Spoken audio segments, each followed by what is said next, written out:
Hello everyone, আজকে টিউটোরিয়ালে আমরা দেখব প্রপস। সো প্রপস হচ্ছে এমন একটা পদ্ধতি যেই পদ্ধতিতে আমরা আমাদের একটি কম্পোনেন্ট থেকে অপর একটি কম্পোনেন্টে ডেটা পাস করতে পারি, কিন্তু সেই পদ্ধতিটি শুধু হচ্ছে প্যারেন্ট টু চাইল্ড। অর্থাৎ এটি হচ্ছে আমাদের app.js। এই কম্পোনেন্টকে আমরা যদি প্যারেন্ট কম্পোনেন্ট চিন্তা করি, তাহলে এই কম্পোনেন্টের চাইল্ড হচ্ছে কি এই কম্পোনেন্টগুলো। সো আমরা এই প্যারেন্ট কম্পোনেন্ট থেকে চাইল্ড কম্পোনেন্টে ডেটা পাস করতে পারবো, কিন্তু এই চাইল্ড কম্পোনেন্ট থেকে app.js এ কিন্তু প্রপসের মাধ্যমে আমরা ডেটা পাস করতে পারবো না। আমরা যদি এখানে এই hello.js এই কম্পোনেন্টটিতে যাই, এই কম্পোনেন্ট থেকে আমরা এই app.js এ ডেটা পাস করতে পারবো না, কারণ এই hello.js হচ্ছে কি চাইল্ড আর এই app.js হচ্ছে কি প্যারেন্ট। কারণ এই hello.js কে আমরা app.js এ ব্যবহার করেছি, এইখান থেকে আমরা hello.js এ ডেটা পাস করতে পারবো। এখন আমরা সেই পদ্ধতি দেখি আমরা কিভাবে ডেটা পাস করতে পারি। তার আগে আমরা এই hello.js এই কম্পোনেন্টটিকে একটু সুন্দর করে নেই, এগুলো আমরা রিমুভ করে দিই। ওকে, আমরা ডিফল্ট ভাবে এক্সপোর্ট করব, এখানে নেম এক্সপোর্ট আমরা করব না, এটা রিমুভ করে দিব। আর এখানে app.js এ এখানে কি আমরা কার্লি ব্রেসেস উঠিয়ে দেব, এগুলোর আমাদের প্রয়োজন নেই। ওকে, আর হচ্ছে কি আমাদের এই welcome.js এটি সবকিছু ঠিক আছে, এখানে কোনো প্রবলেম নেই। এখন এই hello.js এখানে কি আমরা প্রপস দিয়ে কাজ করব, কিন্তু প্রপস দিয়ে এখানে আমাদের কাজ করতে হবে না, আমরা কাজ করব এই app.js এখানে। সো এগুলো আমাদের প্রয়োজন নেই, এগুলো আমরা রিমুভ করে দিই। এখানে শুধু আমাদের এই হ্যালো কম্পোনেন্টই থাকবে। এখন আমাদের কম্পোনেন্টগুলো হচ্ছে কি রিইউজেবল। আমরা পূর্বে বলেছিলাম আমাদের কম্পোনেন্ট হচ্ছে কি রিইউজেবল। তাহলে আমরা দেখি এই hello.js এই কম্পোনেন্টটিকে আমরা কিভাবে রিইউজ করতে পারি। তাহলে এই কম্পোনেন্টটিকে আমরা একবার, আবার হচ্ছে দুইবার, তিনবার ব্যবহার করলাম। আমরা অল্টার শিফট তারপর হচ্ছে কি অ্যারো ডাউন চাপলে তাহলে কি আমাদের এগুলো কপি হবে। তো তিনবার আমরা ব্যবহার করলাম। তিনবার ব্যবহার করার পর এখন যদি আমরা ব্রাউজারে দেখি, তাহলে আমরা দেখবো hello world, hello world, hello world. এখন তিনবার তো আমরা আমাদের কম্পোনেন্ট ব্যবহার করলাম, কিন্তু আমরা কি রিইউজেবল ফাংশনালিটি ইমপ্লিমেন্ট করতে পেরেছি? কিছুটা পেরেছি, যে আমরা আমাদের একই কম্পোনেন্ট তিনবার ব্যবহার করতে পেরেছি, কিন্তু এই তিন জায়গাতে কি আমাদের এই হ্যালো ওয়ার্ল্ড তো আমাদের প্রয়োজন নেই। আমাদের কম্পোনেন্ট, প্রথম কম্পোনেন্ট কি এখানে হ্যালো সামথিং কিছু একটা থাকবে, এরপরের কম্পোনেন্টে হ্যালো কিছু একটা থাকবে, তারপরের কম্পোনেন্টে হ্যালো, তারপর এই ওয়ার্ল্ড লেখাটা কি আমাদের চেঞ্জ হতে পারে। তাহলে এই ফিচার্সগুলো আমরা কিভাবে ইমপ্লিমেন্ট করতে পারি? এই ফিচার্সগুলো আমরা ইমপ্লিমেন্ট করতে পারি প্রপসের মাধ্যমে। আমাদের একই কম্পোনেন্ট আমরা তিন জায়গায় ব্যবহার করব, কিন্তু আমাদের ডেটাগুলো কি ডাইনামিক হবে, অর্থাৎ তিনটা কম্পোনেন্টের ডেটা আলাদা আলাদা ডেটা হবে। তাহলে এখানে আমরা নেম প্রপস পাস করব। নেম ইকুয়াল সাপোজ এখানে হবে আমাদের জন, এখানে আমাদের নেম ইকুয়াল হবে কি দিব আমরা, সাপোজ ডো। এখানে আমাদের নেম ইকুয়াল হবে সাপোজ রকি। এখন এখানে আমরা নেম ইকুয়াল জন দিলাম, name equal Doe, name equal Rocky.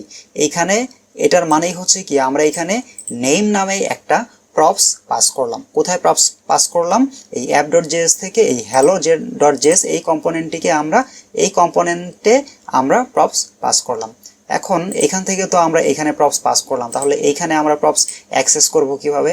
Access করার জন্য কি এখানে আমাদেরকে দিতে হবে, এখানে আমাদেরকে লিখতে হবে প্রপস।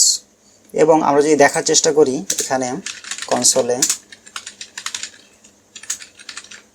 প্রপস, সেই প্রপস কি আমরা যদি দেখার চেষ্টা করি, তাহলে এখানে আমরা কনসোলে কি দেখব? এখানে আমরা কনসোলে দেখব কি আমাদের তিনটা অবজেক্ট দেখাচ্ছে। সো প্রথম অবজেক্টে দেখব নেম জন, দ্বিতীয় অবজেক্টে নেম ডো, তৃতীয় অবজেক্টে নেম রকি। তাহলে এই প্রপস কি? প্রপস হচ্ছে আমাদের একটি অবজেক্ট। তাহলে এই অবজেক্টের মধ্যে আমাদের কি নেম নামে একটি প্রপার্টি আছে, তাহলে নেম নামে সেই প্রপার্টিটি কিন্তু আমরা এখানে অ্যাক্সেস করতে পারবো। তাহলে আমরা এখানে দেখতে যাচ্ছি হ্যালো, হ্যালোর পরে সেই নেমটি আমরা এখানে দেখাতে যাচ্ছি। সো নেম দেখাতে চাইলে এখানে আমাদেরকে কি প্রপসটা হচ্ছে কি একটি object, props dot name. So এইভাবে প্রপস ডট নেম যদি আমরা লিখি, তাহলে ব্রাউজারে দেখবো এখানে কিন্তু হ্যালো প্রপস ডট নেম চলে এসেছে। অর্থাৎ আমরা এখানে যেটি ইমপ্লিমেন্ট করতে চাচ্ছি সেটি হচ্ছে না। সেটি কেন হচ্ছে না? কারণ এখানে তো আমরা ডিরেক্ট টেক্সট লিখেছি, টেক্সট লিখলে তো হবে না। এখানে এই ডেটাটা আমাদের ডাইনামিক ডেটা হবে, আমরা যে ডেটা পাস করেছি সেই ডেটাটা এখানে আমরা দেখতে চাচ্ছি। তাহলে ডাইনামিক ডেটা লেখার জন্য আমাদের কার্লি ব্রেসেস দিতে হবে, তারপর হচ্ছে কি প্রপস ডট নেম। এটি হচ্ছে JSX এর একটি স্পেশাল ফিচার্স বলা যায়। এখানে আমরা যদি কোনো ডাইনামিক ডেটা লিখতে চাই, সেই ডেটাকে আমরা কার্লি ব্রেসেসের মধ্যে দিয়ে দিব। আমাদের ভেরিয়েবল, সাপোজ আমরা ভেরিয়েবলে ভ্যালু ডিক্লেয়ার করেছি, সেই ভেরিয়েবলটা যদি এখানে অ্যাক্সেস করতে চাই, তাহলে কি আমরা এই কার্লি ব্রেসেস দিয়ে অ্যাক্সেস করব। আমাদের এই প্রপসে কি, প্রপসটা হচ্ছে আমাদের একটা অবজেক্ট, এই অবজেক্টের ডাটা এখানে আমরা ইউজ করতে চাচ্ছি, তাহলে কি এখানে প্রপস ডট নেম। যদি না কোনো হার্ড কোডেড ডাটা হয়, হার্ড কোডেড ডাটা মানে কি, এখানে যে আমি হ্যালো লিখেছি এটা হচ্ছে কি আমাদের হার্ড কোডেড ডাটা, এরকম ডাটা না হলে তাহলে কি আমাদেরকে এই কার্লি ব্রেসেসের মধ্যে লিখতে হবে। এখন যদি আমরা ব্রাউজারে দেখি তাহলে দেখবো hello John, hello Doe, hello Rocky, আমাদের একই কম্পোনেন্টে আমরা ভিন্ন ভিন্ন ডাটা কিন্তু শো করতে পারছি। সো এটি হচ্ছে আমাদের প্রপসের সুবিধা, এবং আমরা এখান থেকে আরও প্রপস কিন্তু পাস করতে পারি। এখানে আমরা যদি দিই এজ ইকুয়াল, এখানে আমরা দিলাম কি 20, তারপরে এখানে আমরা দিব এজ ইকুয়াল 21, এখানে দেব এজ ইকুয়াল 30। এই এজ নামে আরেকটি প্রপ আমরা পাস করলাম, তাহলে এই প্রপও কিন্তু আমরা এখান থেকে অ্যাক্সেস করতে পারবো। তাহলে এখান থেকে অ্যাক্সেস করার নিয়ম কি, অ্যান্ড এইজটা হবে আমাদের props dot age, props dot age। এখন যদি আমরা দেখি এখানে আমরা দেখতে পাবো hello John and age is 20, age is 21, age is 30। Okay, so আমরা দেখলাম কিভাবে আমরা প্রপস পাস করতে পারি এবং ব্যবহার করতে পারি, এবং একের অধিক প্রপস আমরা কিভাবে পাস করতে পারি সেটিও আমরা দেখলাম।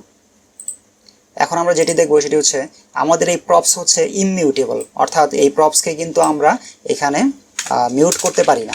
এখানে সাপোজ আমাদের প্রপস ডট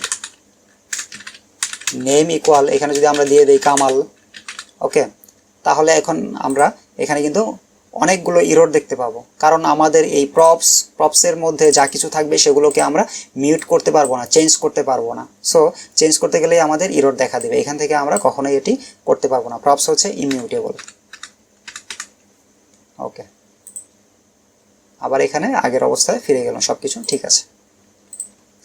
এখন এটি হচ্ছে আমরা ফাংশনাল কম্পোনেন্টে প্রপস নিয়ে কাজ করলাম। এখন আমরা ক্লাস কম্পোনেন্টে প্রপস নিয়ে কাজ করব। ক্লাস কম্পোনেন্টে প্রপস নিয়ে কাজ করার আগে আমরা আরও একটি বিষয় দেখব। এখানে আমরা যেটি করব, আমরা বলেছিলাম এখানে আমরা সেলফ ক্লোজিং ট্যাগ দিয়ে, ট্যাগের মাধ্যমে কিন্তু এই কম্পোনেন্টটি আমরা এখানে লিখেছি। আমরা এটি না করে আমরা এইভাবেও লিখতে পারি।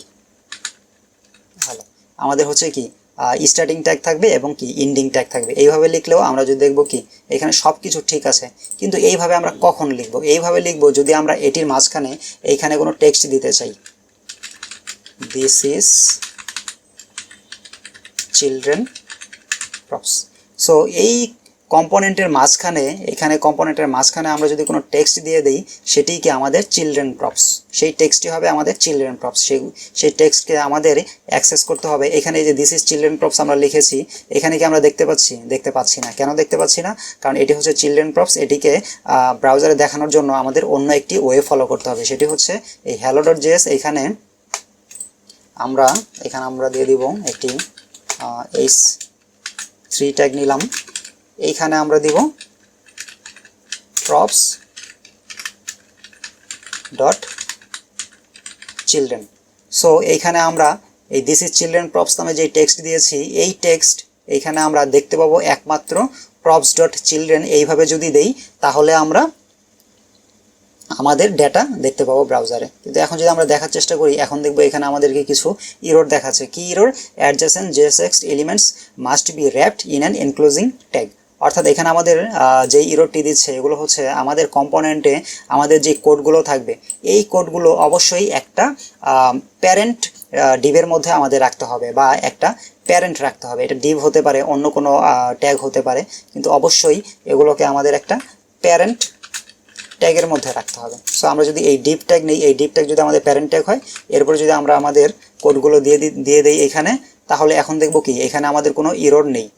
সো এখানে অবশ্যই আমাদের এই ডিভটি দিয়ে দিতে হবে, প্যারেন্ট ডিভ, অথবা এই ডিভকে আমরা বলতে পারি র্যাপার ডিভ। এই ডিভের মাঝখানে আমরা আমাদের এই কোডগুলো দিয়ে দিব।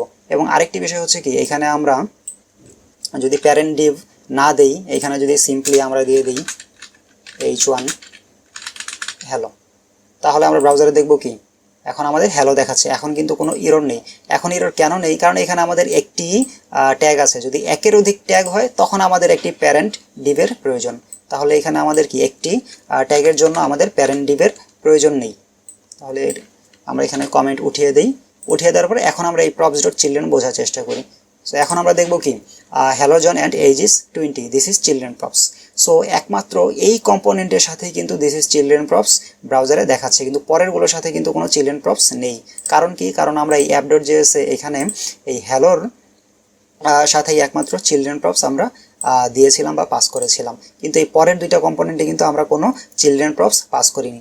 দ্যাটস ওয়াই এখানে আমাদেরকে কোনো ডেটা দেখাচ্ছে না চিলড্রেন প্রপস আকারে, এখানেই একমাত্র ডেটা দেখাচ্ছে। সো আমাদের প্রজেক্টে যদি কখনো আমাদের এই চিলড্রেন প্রপসের প্রয়োজন হয় আমরা কিন্তু সেটিও ইমপ্লিমেন্ট করতে পারবো। এখন আমরা ক্লাস কম্পোনেন্ট দেখি, ক্লাস কম্পোনেন্টে আমরা কিভাবে প্রপস ব্যবহার করতে পারি। তাহলে এখানে আমাদের যে কোডগুলো আছে এগুলো আমি কমেন্ট করে দিই, কন্ট্রোল//। তারপরে এখানে আমরা ব্যবহার করব কি, ওয়েলকাম কম্পোনেন্টই ব্যবহার করব। ওকে, ওয়েলকাম এখানে আমাদের কি ইম্পোর্ট করা আছে, অবশ্যই এখানে ইম্পোর্ট করে নিতে হবে, যে কোনো কম্পোনেন্ট ব্যবহার করার জন্যই উপরে ইম্পোর্ট করে নিতে হবে।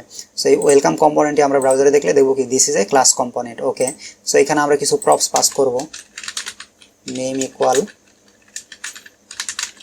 জন ডো। এখন এই প্রপস তো আমরা এখানে দেখতে পাবো না, কারণ এই প্রপস আমরা ব্যবহার করিনি। সো এই ওয়েলকাম ডট জেএসএক্স এখানে আমরা যাওয়ার পর এখানে ব্যবহার করার জন্য আমরা কিন্তু এই হ্যালো ডট জেএসকে এখানে ফাংশনে আর্গুমেন্টে প্রপস দিয়েছিলাম, কিন্তু এটি তো আমাদের ফাংশন না। সো এখানে আমাদের কিছু দিতে হবে না, এখানে আমাদের ব্যবহার করতে হবে সিম্পলি এখানে আমরা দিব কি একটি ই ট্যাগ নিলাম। সো এখানে কিন্তু আবার আমাদের এই যে একের অধিক ট্যাগ হয়ে গেছে, এখন কিন্তু আমাদের একটি প্যারেন্ট ট্যাগের প্রয়োজন। সো প্যারেন্ট ট্যাগ আকারে আমরা একটি ডিভ নিলাম, তারপরে এখানে আমরা h1 এবং p রাখলাম। এখন এই পির মধ্যে আমরা দেখব কি প্রপস। সো এইখানে প্রপসের অ্যাক্সেস করার জন্য আমাদেরকে দিতে হবে, ক্লাস কম্পোনেন্টে প্রপসের অ্যাক্সেস করার জন্য আমাদেরকে দিতে হবে this dot props. Okay, this dot props. এরপরে আমরা কি প্রপস পাস করেছি, আমরা পাস করেছি নেম ডট নেম। এখন যদি আমরা দেখি দেখব কি this is a class component and John Doe. এখন এখান থেকে যদি আমরা আরও প্রপস পাস করি, এখানে যদি এজ ইকুয়াল 45, এই প্রপস অ্যাক্সেস করতে হলে আমাদেরকে কি দিতে হবে, এখানে আমরা আরেকটি পি নেই, এজ ইজ, তারপরে এইজের আমাদের যে এইজটি হবে সেটি কি dynamic data. So this dot props dot age, তাহলে আমরা ব্রাউজারে দেখব এজ ইজ 45। ওকে, সো এখানে ফাংশনাল কম্পোনেন্টে প্রপসের অ্যাক্সেস করার জন্য কিন্তু আমরা এখানে প্রপস পাস করে প্রপস ডট নেম দিয়ে দিলেই হয়, কিন্তু ক্লাস কম্পোনেন্টে এখানে আমাদেরকে অ্যাক্সেস করার জন্য this dot props dot name and this dot props dot age এইভাবে ব্যবহার করতে হয়। সো এটি হচ্ছে বেসিক্যালি প্রপসের কনসেপ্ট। আজকে টিউটোরিয়াল এই পর্যন্তই, দেখা হচ্ছে নেক্সট টিউটোরিয়ালে।